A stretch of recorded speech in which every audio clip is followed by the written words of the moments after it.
Bonjour Florentine. Bonjour Constance. On est ici parce que pour l'association La Vie Kintsugi, donc dont je suis la fondatrice, on a décidé pour l'année 2021 de mettre à l'honneur la relation humaine et le cancer en voyageant à travers les 8 piliers qu'on a identifiés, à savoir la tribu, la relation avec la médecine, l'alimentation, le sport, le sens de la maladie, la relaxation, les médecines complémentaires. On a décidé d'approfondir un peu chacun des piliers pour peut-être donner des clés aux patients, aux aidants et aux soignants de ce que les uns et les autres peuvent vivre et expérimenter dans l'écosystème du cancer et particulièrement la relation humaine.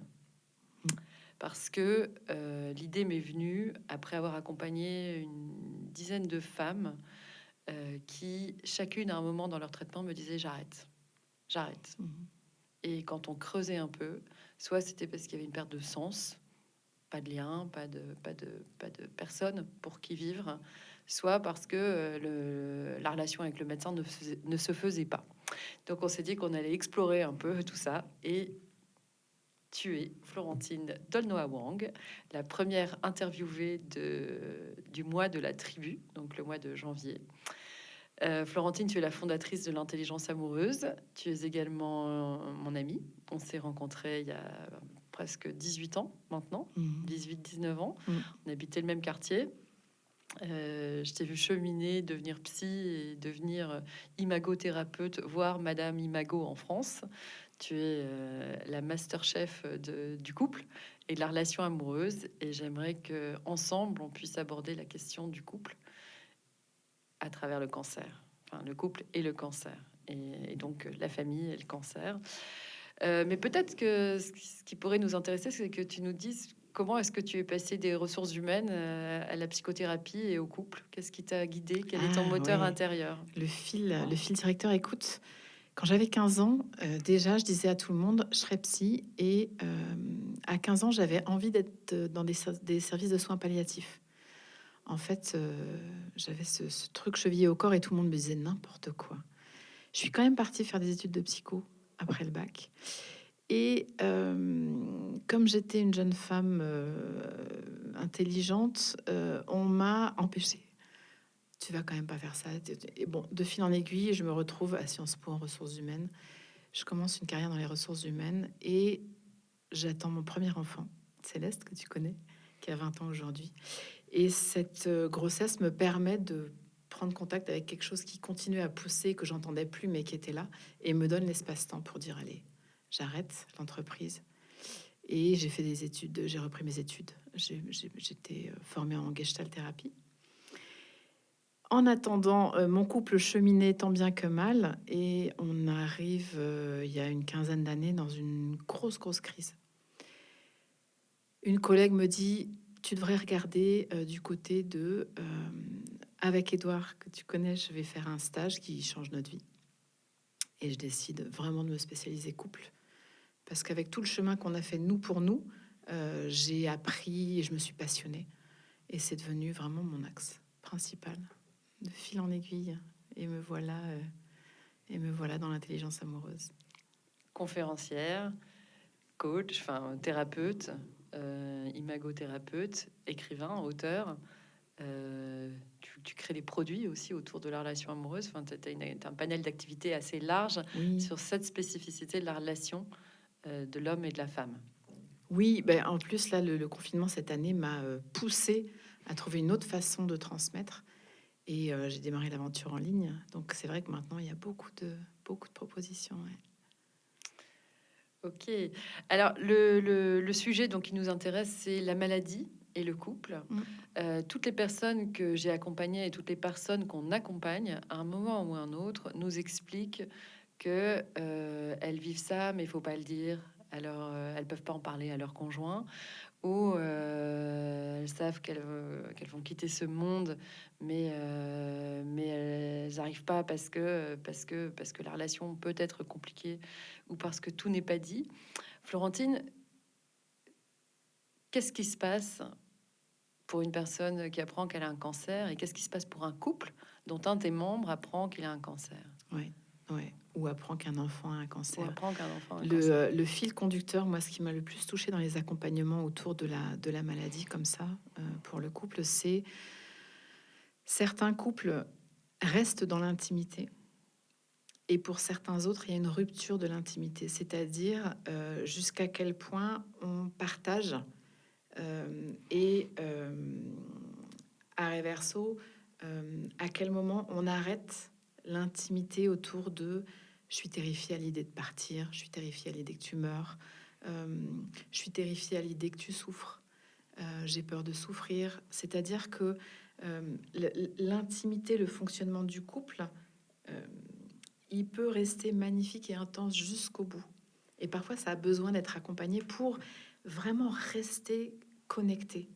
Parce que c'est très éprouvant, ce passage. Toi qui l'as vécu.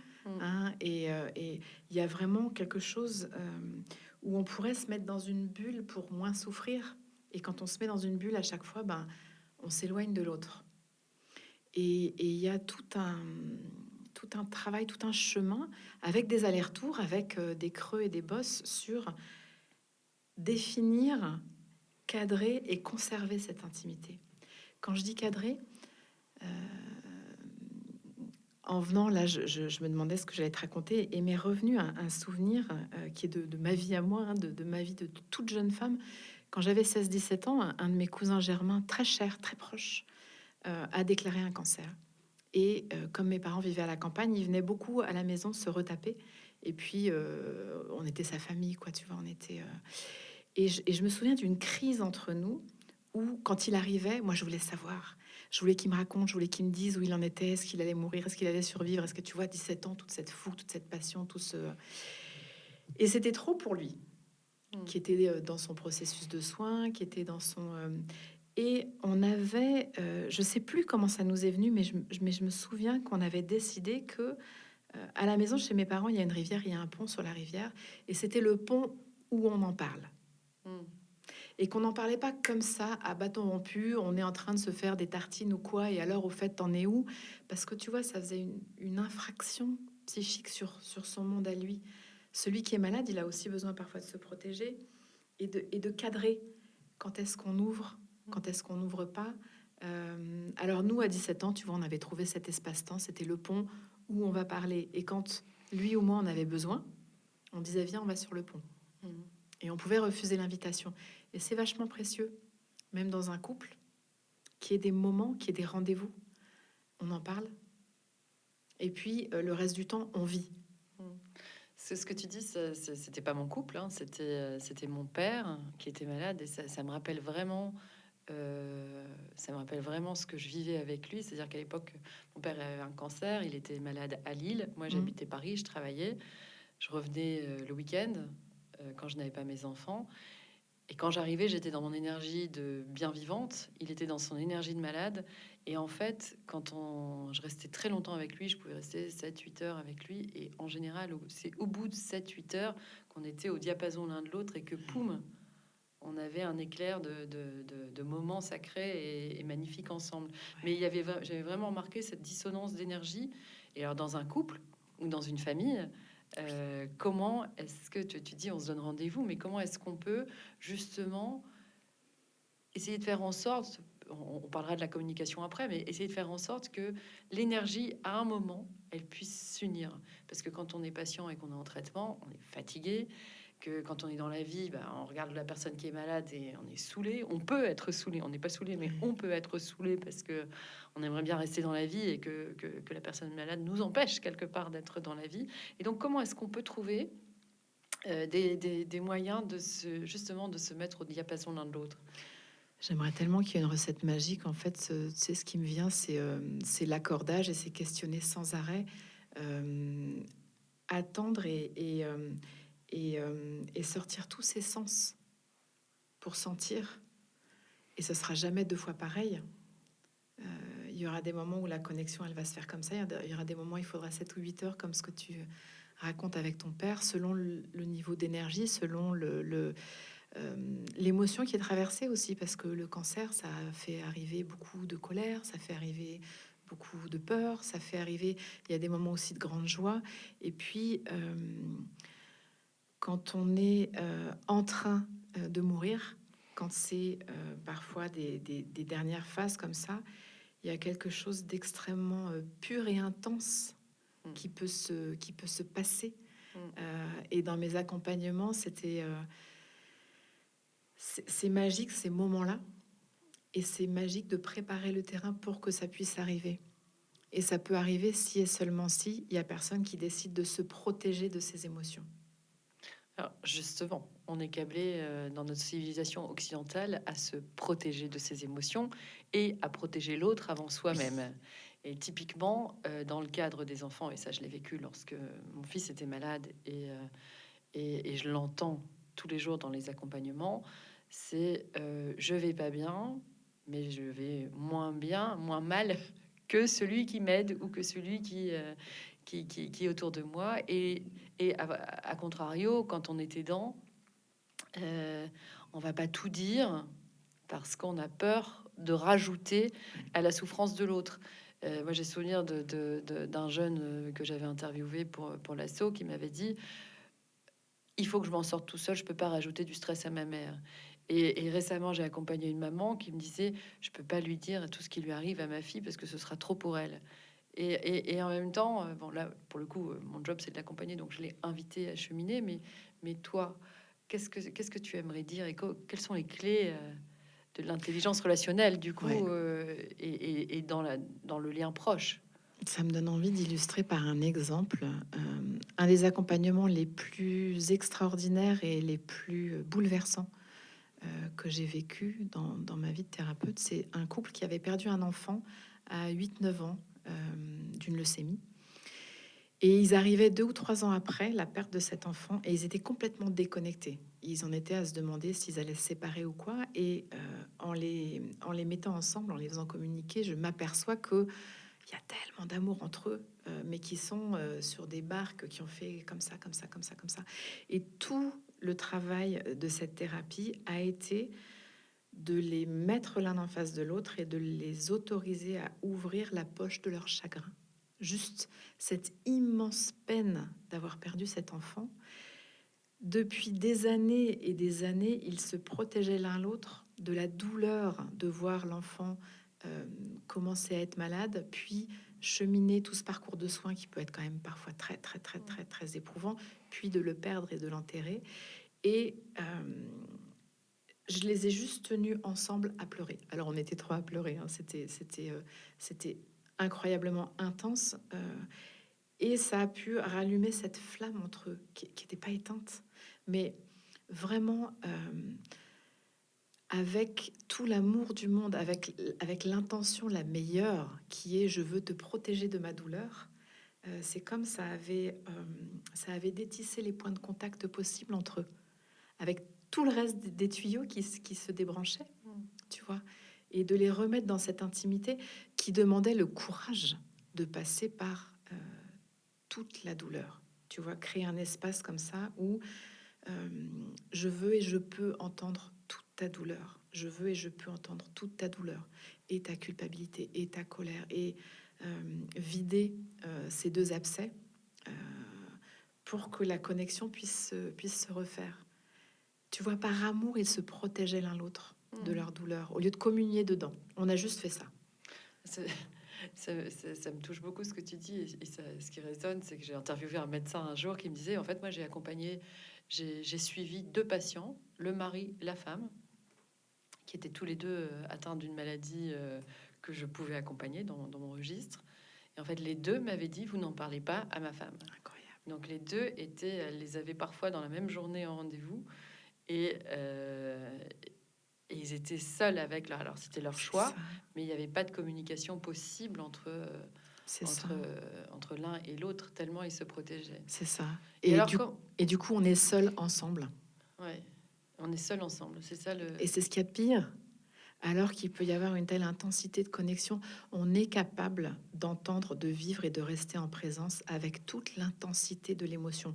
On n'imagine pas à quel point on est capable et à quel point ça nous anime, à quel point c'est de la vie en fait, de être ici avec toi, avec toute mon émotion, avec toute ton émotion, qui fait même parfois de la guérison, euh, plutôt que je te protège de mon émotion et je me solitudise et je te solitudise.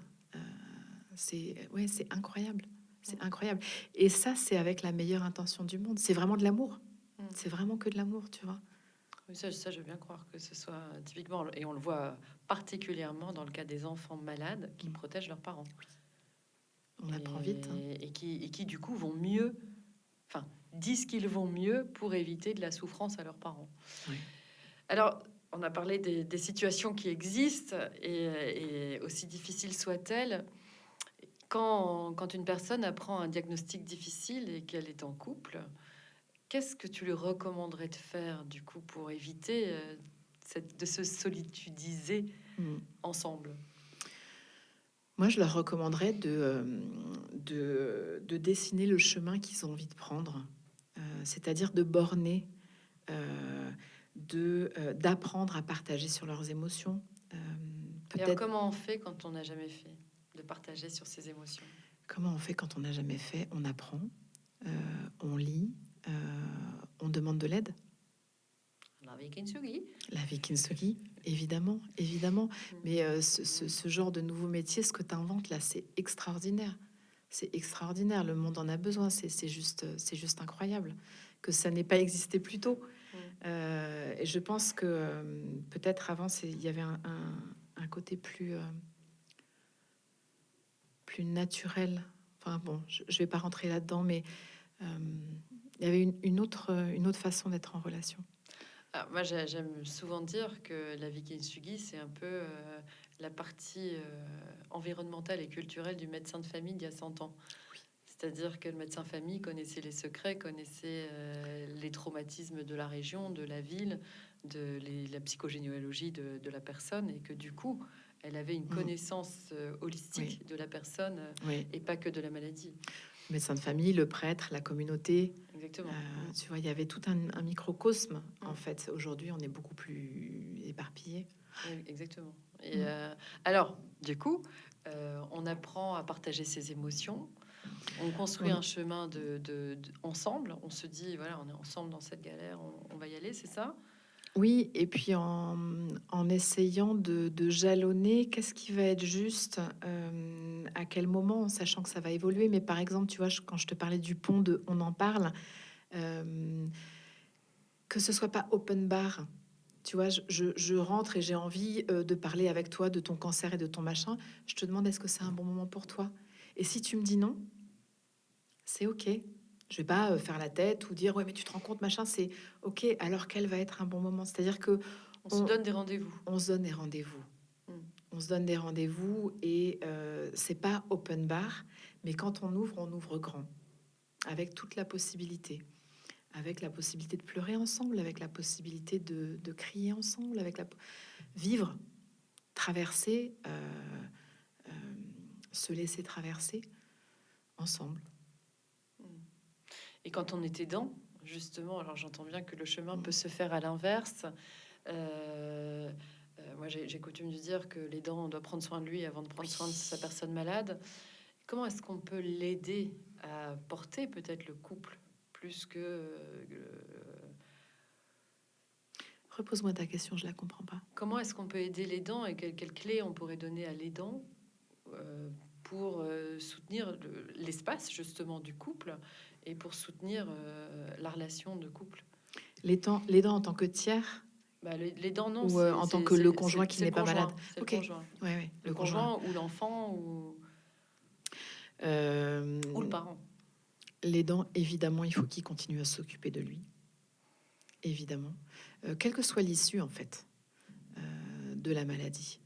Parce que l'aidant, soit il accompagne à travers tout le parcours de soins jusqu'à la rémission, soit il accompagne à travers tout le parcours de soins jusqu'au décès. Et prendre soin de lui pour pouvoir prendre soin de l'autre, même s'il y a beaucoup de culpabilité. Avis à tous ceux qui ont des gens malades autour d'eux, aidez les aidants. Aidez les aidants, soutenez les aidants, demandez-leur comment ils vont, eux aussi. N'appelez pas que pour prendre des nouvelles du malade, parce que parfois les dents, il disparaît. Et ça se voit après dans le couple, cette douleur de n'être plus que les dents. Mm. Et, et de continuer à garder des poches d'oxygène, si c'est le sport, c'est le sport, si c'est la balade, si c'est la méditation, de vraiment se garder euh, des, euh, des ressources, se garder des ressources parce que c'est intense. C'est intense et il pourrait y avoir quelque chose qui disparaît complètement. Alors autant c'est tellement normal et naturel de se mettre au service, évidemment, puisque tous les équilibres changent, mais de garder aussi une vie à soi. Et en t'écoutant, et ça résonne évidemment, tu as écrit un livre qui s'appelle Les clés de l'intelligence amoureuse. Et parmi ces 25 clés de l'intelligence amoureuse, quelles sont celles qu'on pourrait activer facilement? Le premier pas qui fait toute la différence, la première différence qui fait toute la différence, quelles sont une, deux, trois, voire quatre clés qu'on peut activer, soit en tant que médecin, soit en tant que patient, soit en tant qu'aidant, pour soutenir ce couple qui va traverser une tempête compliquée. Compliqué. Écoute, ce qui me vient là à brûle pour point, je les ai pas révisés récemment, mais je pense au rituel du regard. Tu sais, juste apprendre à se mettre en présence, juste l'un en face de l'autre, en mettant les visages à moins de 50-60 centimètres, plongés dans le regard, Comme ça. même encore un peu plus, encore un peu plus près. Tu sais que par le regard, il y a nos cerveaux limbiques qui vont se mettre dans un certain état. Et si on respire sans mots dans une présence comme ça, quelque chose du cerveau limbique va s'activer. On va rentrer en résonance limbique et il y a quelque chose du coup de la présence qui va s'installer. Ça, j'activerai ça, bien sûr. Le regard, et puis ça fait des vacances parfois tout le monde des pensées, juste de se mettre en présence par le regard. J'activerai aussi la peau. J'activerai le contact. Il y a jamais assez d'ocytocine dans un corps, tu vois, et surtout un corps malade ou un corps de pas hésiter à se mettre en contact. J'aime beaucoup, parfois il y a des témoignages qui sont publiés où on voit les aidants qui sont dans le même lit, tu sais. Ils installent un lit où ils mettent le lit à côté du canapé ou pour dormir ensemble, pour continuer à pas laisser la maladie séparer les corps. Alors évidemment, autour de la libido, de la sexualité, il y a des impacts incroyables, hein, mais on n'est pas dans ce registre-là. On est juste dans je reste avec toi, avec mon corps, avec ton corps, parce qu'il y a une grande solitude des corps. Quand, par exemple, l'hospitalisation sépare, quand de remettre du corps, de pas hésiter, évidemment, Le toucher, le regard, le toucher, toucher. le regard, le toucher, basique, hein, c'est vraiment, tu vois, on est sur le B à bas. Et puis, je ferai aussi un regard sur ce qui est beau et ce qui est bon, tu vois. Même dans la pire des journées, il peut y avoir une lumière et pas oublier de la regarder. Des moments sacrés, comme tu décrivais avec ton père, ou des instants, ou une bonne nouvelle, ou de cultiver du positif. Ouais, le surligner vraiment, un coup de stabilo sur le positif pour aider à l'équilibre comme ça. Ça, ce serait les trois qui me viennent là comme ça, tu vois, brûle pour point. Donc se regarder, se toucher, rester en contact physiquement jour et nuit si possible, enfin le plus possible. Oui, oui. Et cultiver les moments de lumière dans la journée et cultiver le bon. Oui. Même si c'est des petites choses. Oui, oui. Dans mon livre, je leur dis devenez héliotrope. Et tu sais ce que c'est l'héliotropie? C'est la capacité d'une plante à se tourner vers le soleil à chaque moment de la journée, tu vois, pour prendre le plus de lumière possible, comme le tournesol. je leur suggérerais de devenir héliotrope. Et quand je repense au contact physique, au préalable, de demander évidemment quels seraient les gestes ou les touchés douloureux ou agréables. Mm. Et tout ça, c'est de la communication. Ouais, mais ça permet peut-être d'entrer en communication, justement. Oui. Et alors, si on parle de parler et de dire ce que l'on vit, quand on n'a pas l'habitude d'exprimer ses émotions, quand on a retenu de la colère pendant des années au point de se rendre malade, ou quand on, voilà, exprimer ses émotions, c'est un truc de fille, par exemple, Ouais, ça change, mais ou c'est un truc d'enfant. Comment est-ce qu'on commence? ça, c'est une bonne question. Comment est-ce qu'on commence des épreuves comme l'arrivée de la maladie peuvent fracturer une culture, tu vois, et ça peut advenir, ça peut jaillir, puisque tout se décompose et on le recompose. Et, euh, et si ça ne jaillit pas et si ça reste toujours aussi difficile, moi j'irai demander de l'aide, Mm. bien sûr, parce que il n'y a pas de temps à perdre. On n'a pas des années pour trouver comment on va communiquer.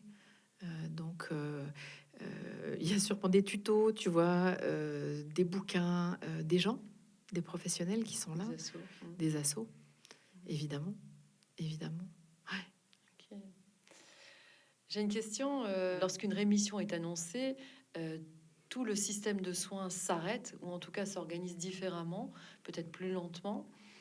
Et à ce moment-là, ça laisse la place au psychique, au mental, de se laisser aller, de regarder, de faire un retour en arrière sur ce qui s'est passé.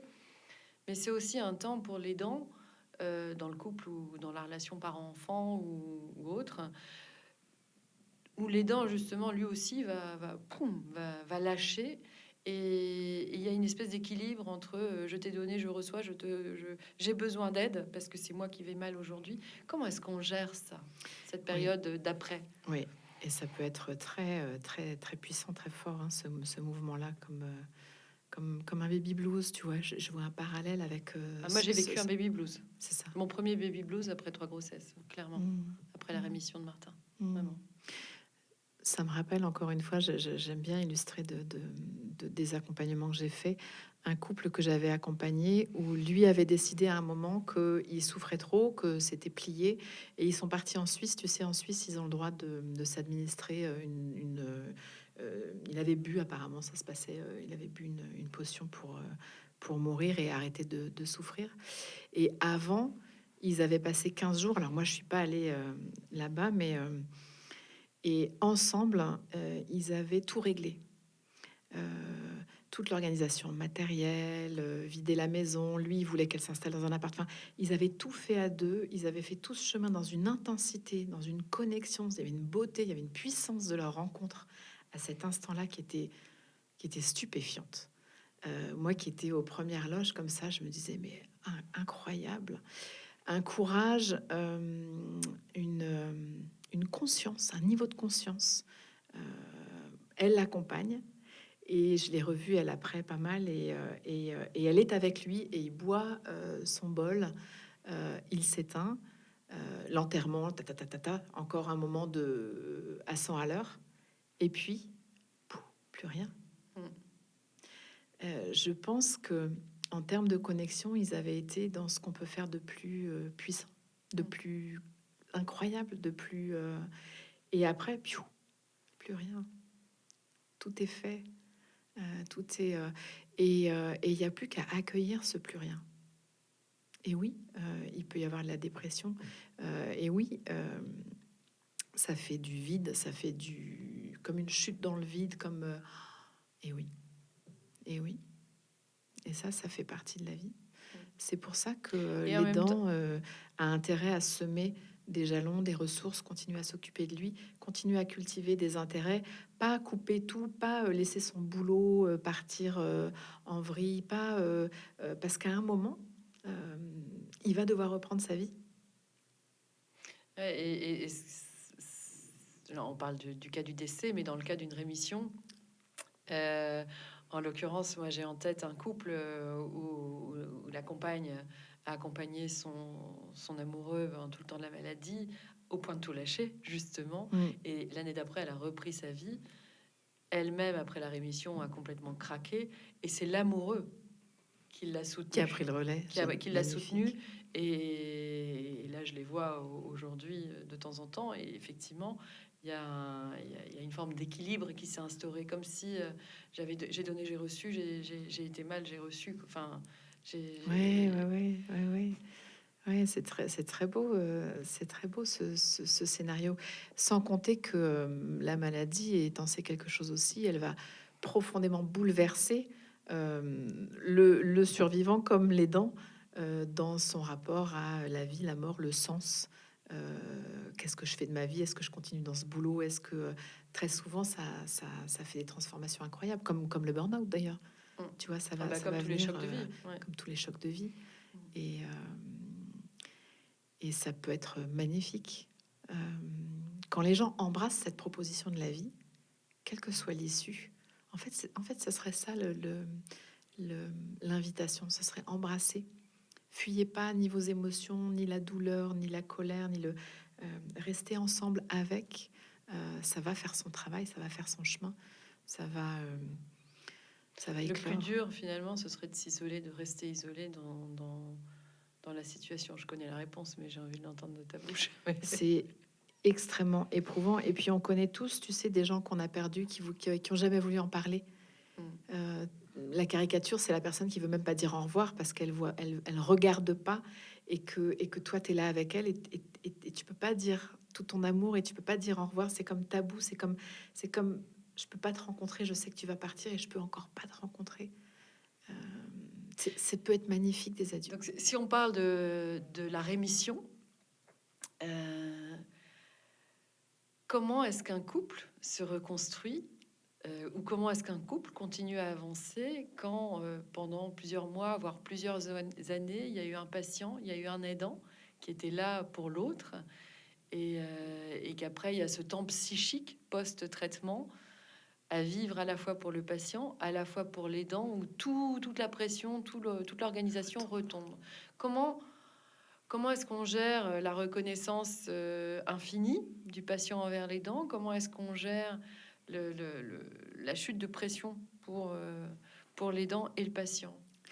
Ça va être une phase et ce qui peut être très beau, si on a développé cette intimité pendant l'accompagnement, c'est de sentir à quel point c'est l'équipe qui a gagné. Parce qu'évidemment, il y a celui qui était malade et son corps, et puis il y a aussi tout son système et le partenaire. Et la gratitude infinie, elle peut être sur le nous. Tu vois, si on déplace la gratitude sur le nous, il n'y a plus de dette. La gratitude de je te remercie d'avoir été là pour moi devient ensemble, on a été magnifique. Mais oui, grâce à notre relation, grâce à cette intimité, grâce à cet amour, grâce à ce don, merci de m'avoir aidé, merci de m'avoir laissé t'aider, merci d'avoir ouvert, parce qu'il y en a qui se laissent pas aider, et regarde comme c'est beau ce qu'on a fait, et de faire comme un état des lieux de ce que ça a transformé en moi, ce que ça a transformé en nous. Le couple, il peut être extraordinaire. Il passe d'un couple normal après cette épreuve à un couple extraordinaire qui a traversé, qui a gagné. Qui a gagné. Et comment on passe de ce côté extraordinaire de la vie à la normalité de la vie? Comment est-ce qu'on passe, ce que j'aime à dire, du sacré, et quand on a frôlé des situations difficiles et qu'on revient dans la rémission, et donc on revient petit à petit dans la normalité, avec un corps qui a changé, avec une fatigue, etc. Comment est-ce que on peut jalonner cet espace du couple à nouveau vers une vie normale? Bah là encore, j'ai envie de te dire, il n'y a plus qu'à accueillir toutes ces différentes phases, tous ces différents états. Parfois c'est waouh, parfois c'est au fond du trou, parfois c'est flat, et parfois c'est fatigué. Et avoir le droit de rester ensemble dans ce tiens, on est fatigué, tiens, c'est flat, tiens, La période extraordinaire est terminée. Tiens, je crois que le secret, c'est d'être d'accord, d'être là où on est, quand on y est, ensemble. Donc, on est en forme aujourd'hui, on est fatigué, on n'a pas envie, et c'est OK. Et c'est OK. C'est la pleine conscience du couple, en fait. C'est ça. C'est ça. C'est ça. C'est ça. Et la pleine conscience du couple, le seul point important, c'est de communiquer, puisque chacun n'est pas dans la même pleine conscience, par définition. Donc, tisser un pont entre ces deux pleines consciences pour juste prendre des nouvelles de tu es où, toi, dans ta pleine conscience. OK. Alors, si on voulait conclure, et on s'adresse à des personnes qui sont aidantes, qui sont soignantes ou qui sont patientes, qu'est-ce que tu voudrais leur dire? Je voudrais leur dire de ne pas en rater une miette, que évidemment, il y a plein d'aspects où ça fait putain de mal. Et aussi, c'est des concentrés d'huile essentielle de vie, de moments extraordinaires, d'intensité, d'amour. Souvent, c'est l'occasion aussi de sentir l'amour de l'entourage. Il y a beaucoup de cadeaux dans ces parcours-là. Il y a beaucoup de cadeaux. Ce serait ça que j'ai envie de dire. Sans mettre le mouchoir sur toute la douleur, évidemment, parce qu'elle est là. Mais il n'y a pas que de la douleur. Vraiment pas. Ouais, c'est comme ça que Martin disait, alors qu'il était en traitement, je crois que j'ai vécu les pires et les meilleurs moments de ma vie. Grâce à vous, en parlant à toutes les personnes qui étaient autour de lui et autour de nous. Ouais. Je crois que ce sera le mot de la fin. Qu'est-ce Allez. que tu en penses? Mais ouais, c'est magnifique. Ouais. Eh bien, merci beaucoup, Florentine, d'être venue ici, d'ouvrir cette année 2021 sur la relation humaine et le cancer. Et c'est là que je vais faire la pub, comme Annie Pujol dans les années 80. Si vous voulez en savoir plus sur le couple ou comment gérer la relation de couple dans la maladie, ou pas que dans la maladie, ou dans la vie, le livre Les clés de l'intelligence amoureuse, écrit par Florentine il y a plusieurs années, ou regardez le TEDx. Oui. Qui a plus de 270 000 vues, je crois que 270 000 vues. Donc, vous l'aurez compris, on est en face d'une star. À bientôt. À bientôt.